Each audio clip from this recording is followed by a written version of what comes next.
Welcome back to Streamline Entertainment. It is Marvin speaking. I came back from a holiday from Phuket on the 27th of June. I think it was about 10 days after Jay Slater went missing. These are my theories, my narrative. Please keep an open mind. Let's continue. Jay Slater, he went missing on June the 17th, 2024 in Tenerife after attending a music festival and partying with friends. He was last seen the morning he went missing and was reported missing a day or two later after a phone call to his friend in which he stated he was lost. The last known hours, Slater attended the NRG Music Festival on June the 16th, 2024, and then went to the Airbnb in the remote village of Masca with two men. In the early hours of June the 17th, 2024, Slater called a friend, Lucy Law, stating his phone was on 1% battery and he was lost, needing water. Last sighting, he was last seen by security at Papagayo's nightclub at 1:04 a.m. on June the 17th. His disappearance was reported by his family on June the 17th, 2024. I was hearing a lot when I was away, the news articles, TikTok, YouTubers. It wasn't very big at first, but like I said, as the days continued just before I left Phuket, there was more coming out about his disappearance and people's speculations, theories, and narratives, and a lot more, obviously, on the news about how Debbie took it, and obviously the rest of the family, the friends. There were a lot of questions, and we're going to go through quite a bit of them. This is my story, the Jay Slater case, my thoughts, my narrative, my theories.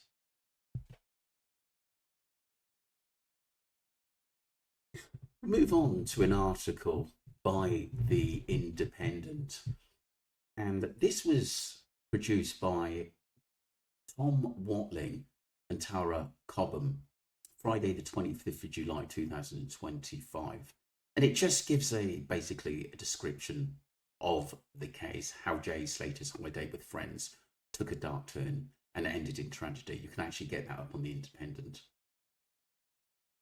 So this article goes on to say a holiday with friends took a dark turn and ended up in tragedy for a teenager, Jay Slater. The 19-year-old never made it back home from the trip after attempting a treacherous 14-hour walk back to his villa following a drug and alcohol-fueled night out. He ended up falling 25 meters down a ravine in the mountains of the Spanish island of Tenerife, in an inquest into his death has now heard. But at the time, in the summer of last year, a major missing persons investigation was launched as the teenager had appeared to have just vanished. It marked the start of a nightmare ordeal for his family and friends. The search drew worldwide attention as the authorities, Mr. Slater, loved ones, and amateur internet sleuths alike tried to piece together what had happened on this fateful night. Now details have finally emerged at the inquest into his death held at Preston Coroner's Court this week. Mr. Slater from Oswald Twistle in Lancashire had travelled out to Tenerife for what was set to be an exciting party-filled holiday with his friends in June 2024. One evening, the group decided to go to the NRG Music Festival at Papagayo's nightclub in the resort of Playa de las Americas. The club is at the end of the Veronica Slip, an area popular among British young adults due to its row of late-night bars and cheap drink deals.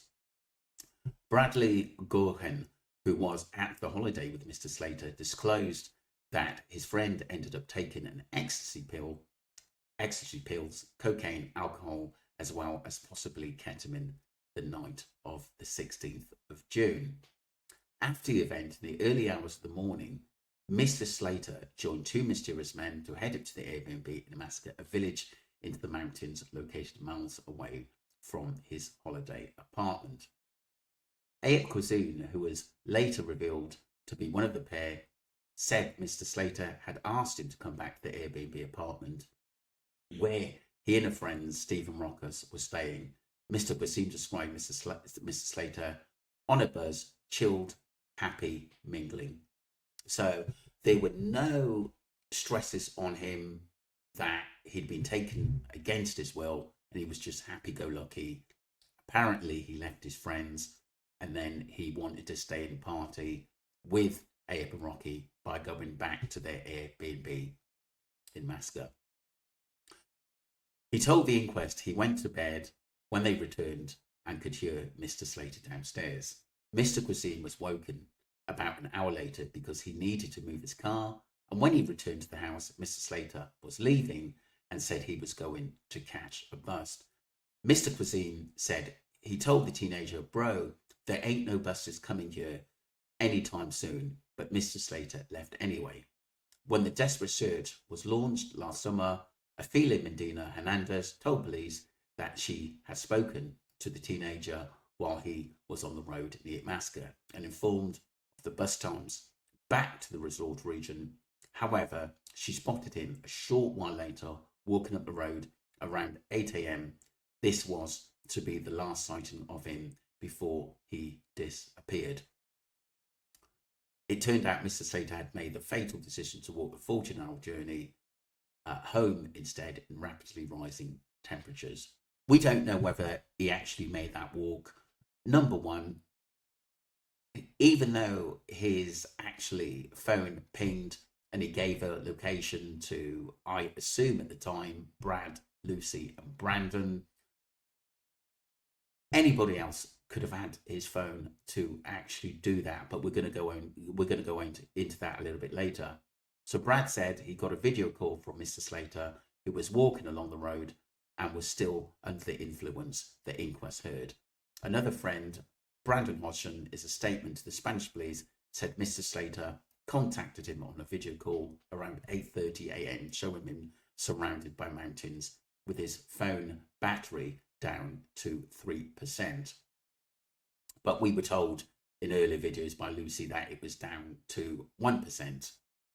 But like I said, one of the things that alarmed us in the early cases was, I'm not saying when a friend goes missing and then people are sort of giving their say in what happened or what they think might happen. Sometimes timeline does go a little bit out the window, but I do think sometimes people forget what they actually said earlier, which people are going to pick up. No one's perfect. I understand that. But there's so many holes in this case, and we're going to get into them all. Then, obviously, this case, everyone was like really invested, especially myself, into what happened. But something was missing, because we then hear from MWT. But before that, we hear from Lucy and Brad in their interviews, and people were quite alarmed about that. Let's get straight into this. So we move into Lucy talking to the news.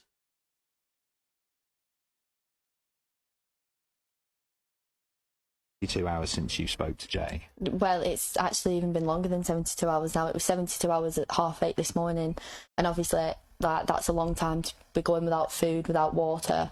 And I just think with the amount of time that's gone by, I feel like a little bit more could have been done on the authorities' part over here. But yeah, it's been awful.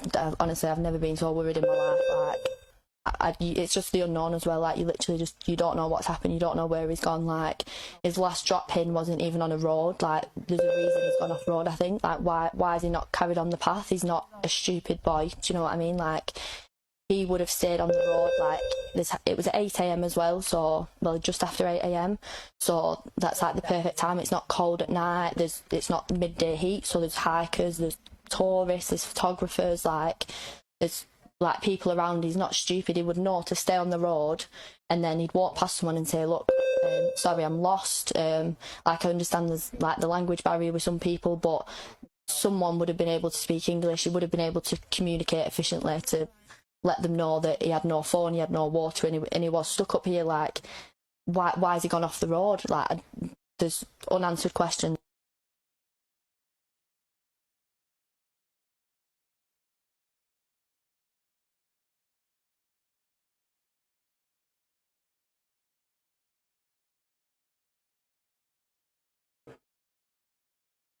Down to the closest police station.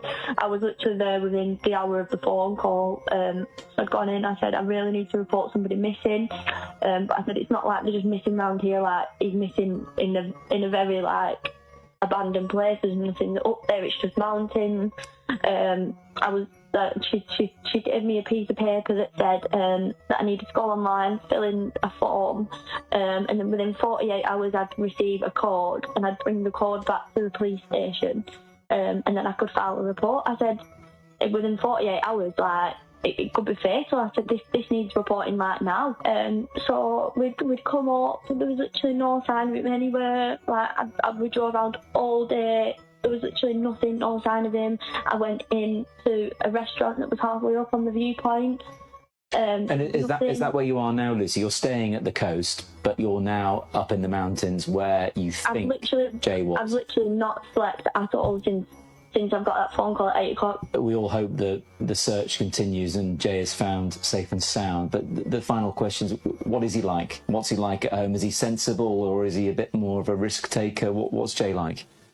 No, he's not a risk taker at all. That he wouldn't do anything. Like, I don't know why.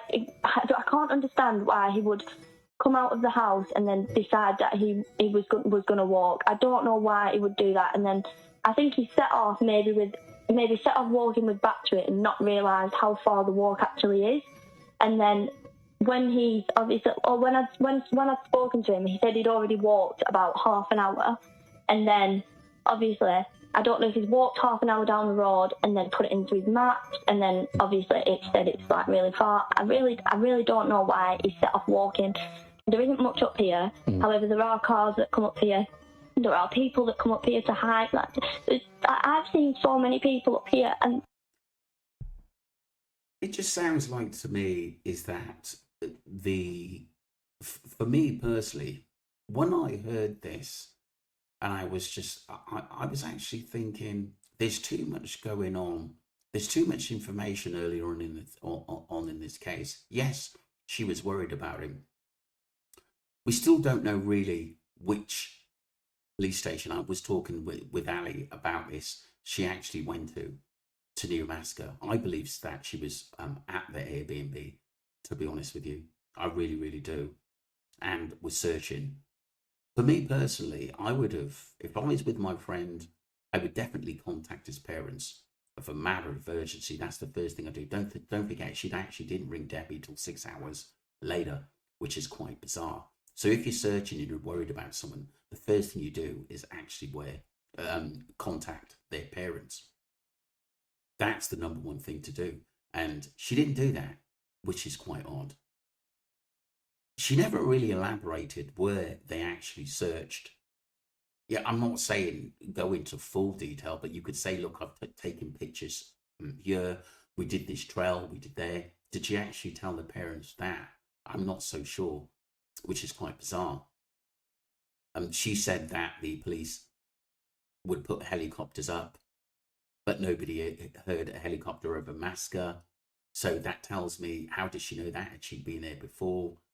I think she got a Snapchat picture or a picture from someone in where Jay was, and she actually found it with someone called Lena Patel, who it said in the early days, I remember reading some kind of article, or it could have been a message saying that Lena Patel did make a police statement, then retracted it, and then we never heard from her, where I'd emailed a number of sleuths, YouTubers, TikTokers, emailed her to see if I can get hold of her, to see if we can get a report from her in what she knows and a timeline for her.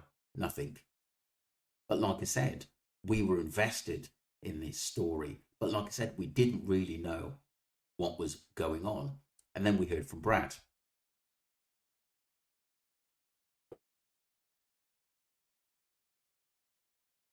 Personally, I've been here for now 2 weeks and a day. Right, I don't feel like I could go back without knowing what's actually happened. I can't come on holiday with my best friend and go back with no one. But at the moment, I don't feel like anything. It just feels like nothing. I'm seeing his mum and dad every day. They're crying all the time, stuff like that. Hard, but just gotta keep strong for everyone. What do you think's happened to him? There's that many things it could be. I don't know. It could be up there. She could have fell over somewhere. People are saying he's been took by for what? For what reason? Does it happen? I don't know if it happens around here on a daily basis. No one's going to just see a 19-year-old, but he's tall and he can defend himself. They're not going to think, oh, I'll just take him. But if there's a reason he's done something, then maybe it's a possibility. What would you say to anyone watching this that might have information, that might have seen him, Well, just come forward if you do, but not only if you've been here and you know what he's been doing or where he's gone or whatever, then you're not going to have information. Nobody can know it. No one in the UK can come forward and say, I've got information from a video. I've had loads of messages and it's nothing to do with anything. Just people just thinking they know because they want to find out the truth themselves, but it's nothing. Obviously it came out in the papers about his conviction, but even the victim of the assault has said... Yeah, I know him. I know everyone personally were involved and it's nothing to do with that. How many years ago it's been dealt with? It's nothing to do with that at all. The boy himself, who it's happened to, he's put a post on saying he just wants him home, so big respect for him for that, but nothing to do with that, definitely not. And what do you hope might be the outcome? When he comes home, someone brings him home, he's found somewhere. I don't know how to feel about anything. I've been here now, we've been missing for 10, 11 days, and every day my mind's just going blank. I don't know what to say anymore. Obviously everyone wants him to come home. I'm praying he comes home every night. Still got hope for him. I still feel like he's somewhere because I don't know what's the feeling. Yeah. And the alternative is just too difficult to bear. Yeah, I've felt like saying the words, stuff like that, but I'm not even thinking about that. So that was Brad's interview. I think one of the things that I would remember at this, he didn't come out to do this interview about 14 days later. You know, people seem to think that he had a bit of a black eye. I remember Warren was doing a video around Damascus, and you could see Brad with his head down a little bit, you know, looking a bit sad, a bit sheepish, should I say. And it looked like he had a black eye. It's not 100% whether he did or not, to be honest with you, but for me personally, you would have liked to see him come out a little bit later. I mean, there was stuff mentioned about Tom Hilton, and he quickly closed that down and said it was nothing to do with him. There's a high majority of people who said that they think basically it was to do over what happened to Tom, but that can't be really proven, to be honest with you, at all. Even though there is a high possibility, looking at what happened to him and what people are saying all over the internet, there's, you know, and I think there's still people talking about it today. But like I said, nothing can be proven. What I got from it, I definitely think Brad knew a little bit more than what he did. I think he was more honest than Lucy and Brandon. But like I said, you can never really put Brad in a situation in how much he knew or how much he didn't know. Because like I said, whoever told him, look, we've got to go with this narrative, is very, very clever in the way that as long as they're all telling the same story, whether true or false, you know, in numbers, you're more likely to get away with it because everyone's saying the same thing, even though if the timeline's a little bit out. But obviously, this case took a lot of turns and twists, and is when MWT arrived, people actually started knowing a little bit more about this case and the people involved. And that's something we're going to get into next, but we'll hear from Debbie in the early stages of this, and it must have been harrowing and horrible not knowing into what happened to her son.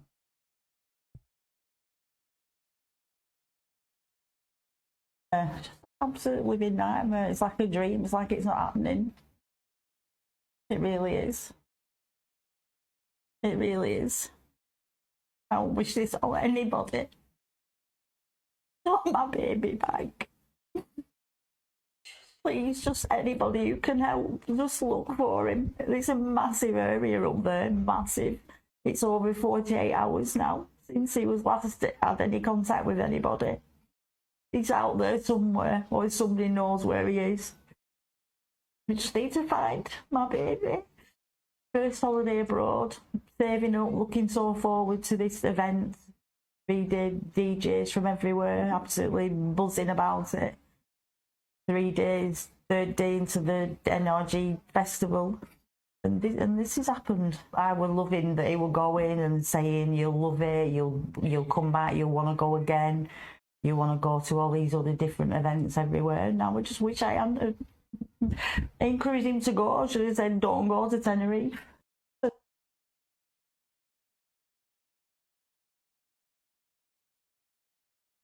don't know what he thought he were doing by going with these two guys. I really don't know what we're going through, you know, and why he went with them, what we're going through, in their opinion, what would be going through Jay's mind. I mean, I seen something that, you know, he was saying he wanted to come with us, but I don't know. I can't get my head round why he just didn't go back to his own friends. They were around and they were with him, and that could have been easily arranged if he'd just gone with Lucy and Brad. But I think there was a message that someone sent that Brad wanted to talk to Ayub, but he said something like ignored him. And my thoughts are on this. You can see that his mum was very, very suspicious of Ayub and supposedly Rocky going off with these older lads at that time, because it just seemed very, very suspicious. That's one thing I got going back through this interview, that there was a lot of suspicion in why he was actually going up there. And I wish in the documentary, and even now, she questioned them more, because like I said, I thought, you know, if that was for me, everyone works differently, and I completely respect that. But like I said, if that was me, and I would ask some serious questions and point some of the questions I wasn't answered. Even, I mean, we as basically me as a streamliner, Wax, Duncan, had asked some serious questions, but they weren't answered by the other side. And when Ayub was questioned and put on the spot, he felt uncomfortable and didn't want to answer those questions. This is what I found. But I just, you could see the suspicion there. I just wished sort of Debbie picked them apart a little bit more, and Warren. That's what I wish. You know, there was a local lady who said that she'd seen and spoken to Jay, and in that she'd told him there was a bus coming at 10 a.m. Have you spoken to her at all, or? She didn't speak a word of English. Right. She was very, very cold towards all of them. So do you think her information might be wrong? I didn't see it face to face, but to put her hand up like that in the face of Zach and his dad, to know, you know, nothing there, is there? You know. Did you try to speak to her? Was that when she did that? Yeah. And then there was another time we went up and the cafe was open. We pulled up. She seen us get out. She dragged all the chairs in and shut the shutter. Right. One of the other things that Mark Williams Thomas said, and obviously went out there and then tried to investigate, is that when Jay left that house, he was in fear for his own safety. Do you think that is correct? One of the things about what's alarming, what Ophelia done, surely you would have some kind of compassion that this boy was missing and that he was at your premises last. As the owner or manager, surely you would want to sit the family down, because remember DTR was out there, and DTR said she was a lovely person, give him ice lollies when it was hot and stuff like that, and very welcoming. And why wasn't she to the family? That is very, very bizarre, as though someone had said not to say anything or actually talk to them. Or did she feel very, very guilty in what she said may not have been true? I don't know. I mean, that thought crossed my mind, you know, to begin with. I thought, well, Jay would not let his phone run down. If he had access to a phone charger, that would be the first thing that he would do. So that made me think, well, why did he not want to be there? Why did he not want to hang about to charge his phone? If he looked at his battery and it were obviously less than 10%, 5%, whatever, that just goes through my mind. And like his friends, like back here, have said, like, why did he not charge his phone? One of these guys had said he'd given him a charger, but why did he not? Why did he not charge his phone? There's not very many times that I can think where Jay's not been contactable, and if he's not, he'll ring me. I've got half of his friends' numbers in my phone. There you go. And Debbie and Warren are going to know Jay to a T. They brought him up, so they would know. And like I said, if he was in the house, say 45 minutes to an hour, just see if he, you know, if he was there.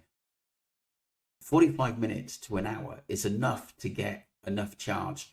Maybe 40%, 45%, maybe even 50. And like I said, if he didn't feel safe, he would have rang his parents to let them know, look, I'm not feeling good. And they would have said, look, get out of there, find a cafe, or see if you can run into someone. That's weird. That's weird. And this is why I have a big feeling that he wasn't there. Because like I said, no one else saw him, and the way Ophelia acted, there's too many red flags. And there was no proof or video evidence or CCTV evidence he was ever there. If it was, you would have thought that the Guardia Civil would have released CCTV to the camera. There's no proof he was there. I've not seen it. And that is a big red flag for me and very, very worrying. And I've always said that. Because he's rung me, but Mum, it's me. I'm on such body's phone. So that right. Well, I'll save his number then.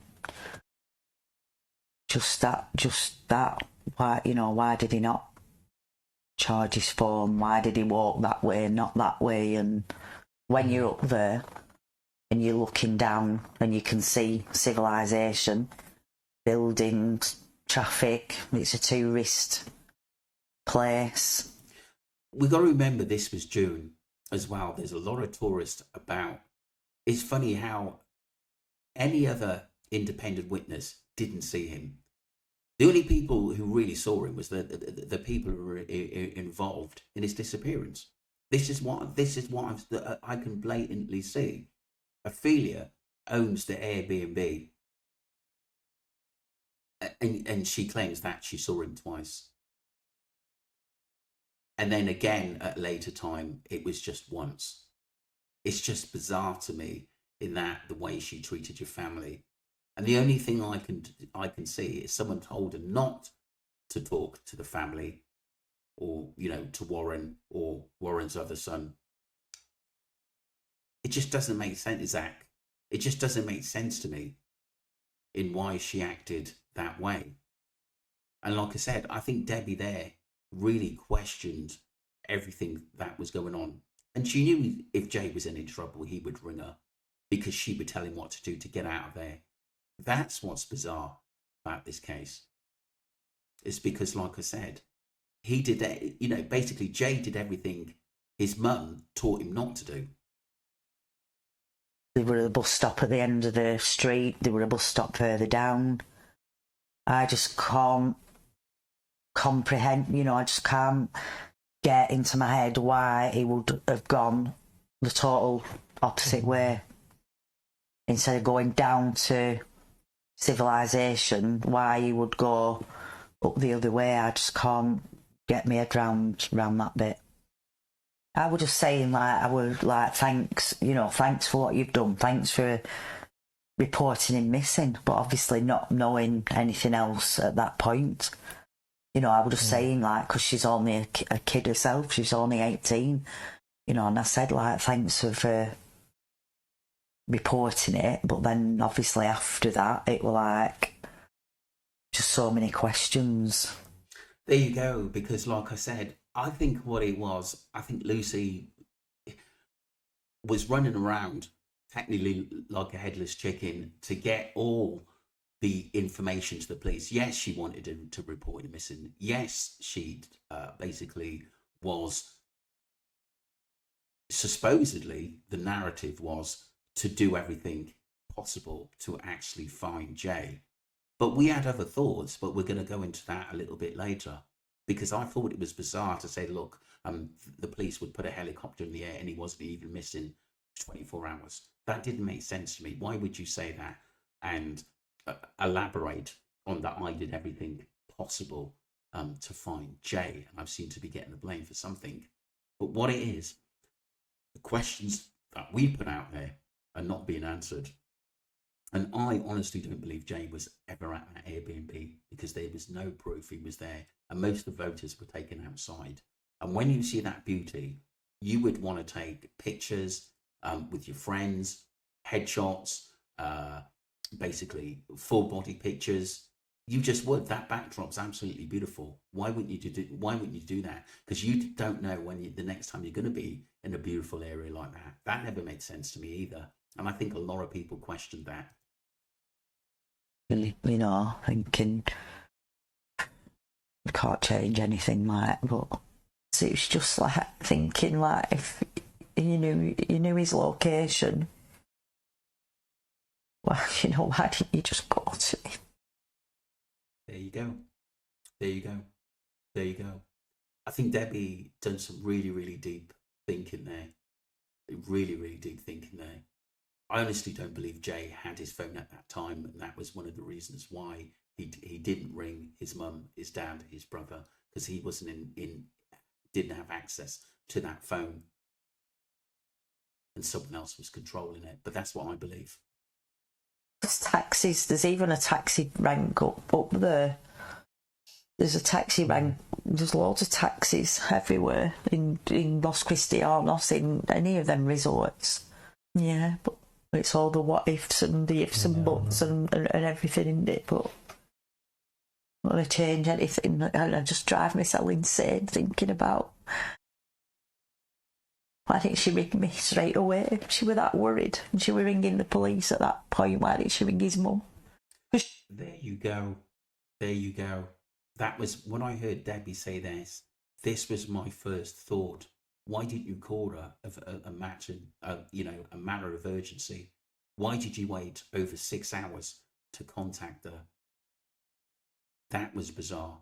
It's as though she knew something had already happened to him, and seemed to be planning something else to say, because something had happened which she didn't want to actually discuss it with that time, until she discussed it with the people that she was with at the Airbnb.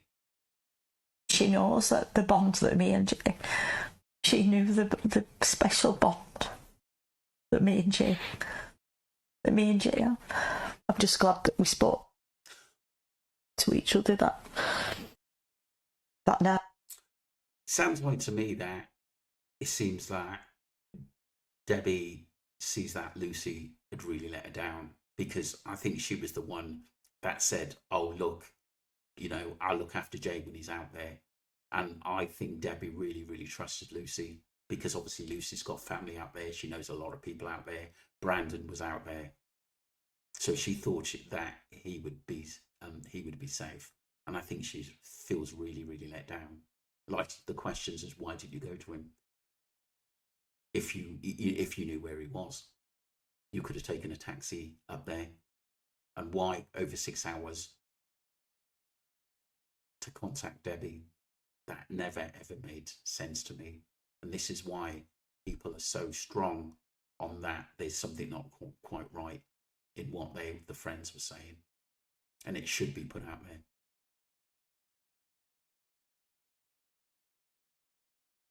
And one, when you look at it, well, when I look at it as his mother, it was like, was he even conscious? It's dark. He's got a pair of sunglasses on. There's a caption across his mouth saying "stolen an AP watch." I don't know where that came from. There's a picture of a still of Jay with this caption about an AP watch. That's, you can see his arms up. You can't see his hand. You can see his arm. You see a little bit of his hand. That's quite alarming, because if you remember the eyewitness, which we'll go into that a bit later, to say that basically Jay was carried off, and when he was in a car, should I say, was he unconscious? And that's why his mum here was so worried in seeing him in that condition with sunglasses on, because you couldn't see his eyes. If we were able to see that, then we would understand sort of at that moment how hammered he was. No watch on his wrist, by the way. And then The watch theory was just a total lie. That didn't happen. And Jay was in, no state of mind to ever steal a watch, let alone look at a watch. And there's another, I don't know how many seconds it is, of not Jay, but a guy driving a car with another caption, stolen a Rolex watch. And then apparently this was posted into a chat back in the UK, and they were all like, what the hell's, what's this that Jay's just put in our group chat randomly from... Look, they know Jay weren't like that, and his mum said, he wouldn't steal a watch, and I do believe that he wouldn't have done that. And like I said, even his own friends in the Snapchat thought, why the hell is he putting this up? This is off key. He doesn't act like that, and that was the weird thing about it. And this is why I think that was a part of a setup to tell us a story. That was one of the reasons why Jay had to get off the strip, because he had to go with these boys, 2 Marley boys, or 1 Marley boy, because I know it changed a few times, that narrative in moving, we got to get out of the area. That's what it seemed like to me.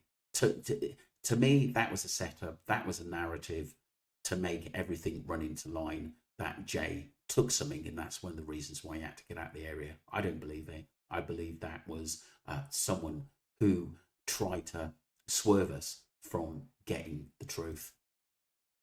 Tenerife. There was no other conversation, just this quick few second snap.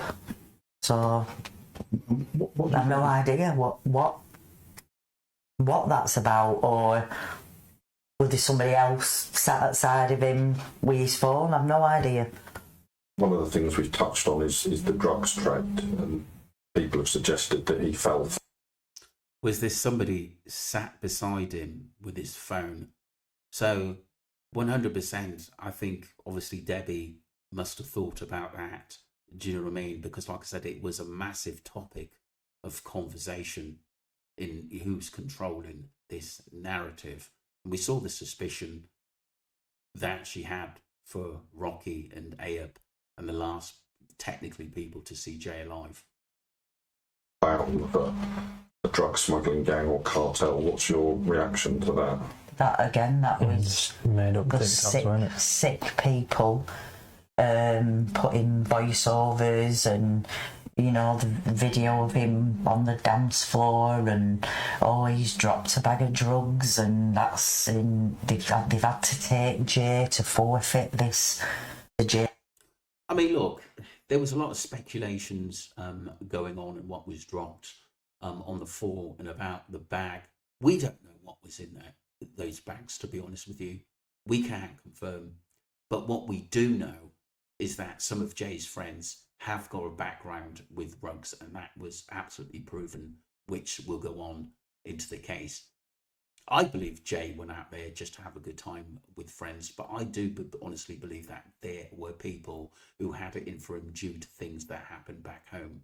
And I think Debbie was correct on a lot of the stuff which went through her mind at the end of the day. But like she said, you've got to prove it sometimes. There's no proof of anything, and this is what makes this case so bizarre.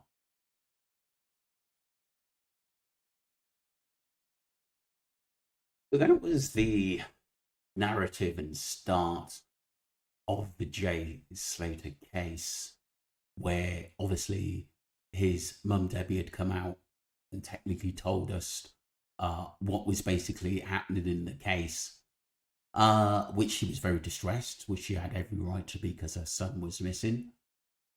Little bits were basically coming through. I was getting basically bits, people telling me from other channels what's happening in the case. And it did start to get very, very disturbing for different reasons. And one of the reasons was obviously the beach incident, the Maruba, basically the faked photos, which I'm going to go into. And the second part is going to be everything that went wrong, I think was wrong with the Jay Slater case, and things that should have been looked at more by the Guardia Civil and the people involved, and it should be addressed for anyone going out in Tenerife at a later time. So we are going to get into the nitty gritty. Obviously, part one, people, was just basically a taster in what's to come. So we're going to move on to part two, and my honest opinion in what I do think what happened to Jay Slater coming in part two. So we've got the club, we've got a lot of the footage which we've seen, we've got basically the papers who basically gave their timeline in what technically happened to Jay, and then they've got some CCTV of him as well. But this is my version of what I honestly think was happened. I'm not going to basically go along with the narrative or play it down. I have to say what I really, really think. Part two's on its way, people. Watch out for that. Thank you.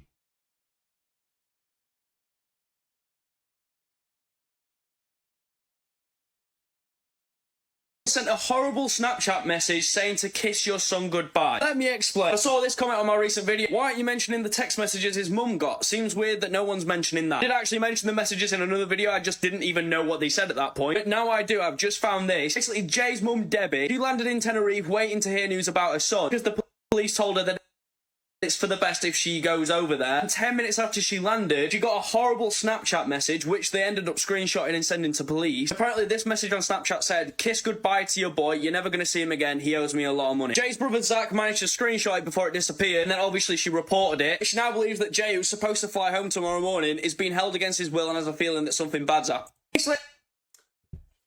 That was really, really odd to me when I saw this. Don't forget, didn't she arrive on the, I would imagine she would have got there on the 18th of June in the afternoon sometime. And that must have been harrowing to see that. And it is obviously someone who could get in touch with her, or, have that Snapchat connection. That was really, really bizarre to me. So it just told me that it's someone who either wanted money for, I think, his return, or the body, or someone who had some kind of vendetta against Jay, whether it's over money or something that happened beforehand. And that was very, very worrying, because don't forget, nobody really knew what happened to Jay until actually Debbie had brought this out, and it did lead to a lot of conspiracy theories. But who would be nasty enough to say that? And I don't think there were trolls out there then about this case, because this case was so new. Do you know what I mean? And Debbie flew out, heard from the police, and she flew out technically the next day. Very, very odd to me. And if I heard that, and I was looking for my kid out there, I would take that very, very seriously. And obviously, they disappeared, the Snapchat messages, after a while. And so, lucky that her son other son took a picture of it, Zach, so that they can actually give that to the police, because that was very, very alarming earlier on in this case. And it did come up. The points did come up. Was this about money owed? Was this about something that happened in the past? They're the only two reasons I can actually give in why that message came out the way it did. And it was really, really nasty.